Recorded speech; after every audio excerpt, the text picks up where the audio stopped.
بہت ہی ہماری مشہور روحانی اسکالر ہیں اور ان کے بارے میں بڑا مشہور ہے کہ انہوں نے جو جن جو ہیں انہیں یہ محسوس کرتی ہیں اور بلکہ بعض لوگ تو کہتے ہیں یہ جنوں سے ہم کلام ہوتی ہیں. تو آج ذرا ان سے پوچھتے ہیں آپ کی تشریف آوری اس کا. حوالے سے سب سے پہلے آپ سب کو رمضان مبارک اور اللہ تعالی ہم سب کو اس مہینے کی برکات سے صحیح معنوں میں فائدہ اٹھانے کی توفیق دے کہ ہم اللہ کے.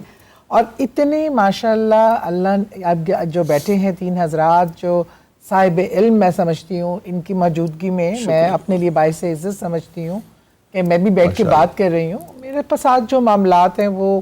اللہ کی طرف سے ہی ہیں، اس میں میرا کوئی کمال نہیں ہے، بے شک اللہ کی طرف سے. اور لیکن ہے کہ میرا تجربہ جو جنات کے حوالے سے ہے وہ ضرور میں چاہوں گی لوگوں سے بھی شیئر کرنا، اور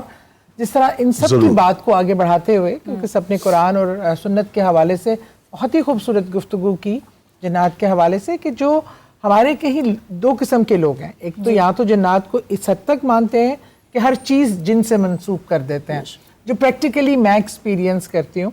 اور یہاں تو بالکل منکر ہو جاتے ہیں کہ جنات کا سرے سے کوئی وجود ہی نہیں ہے.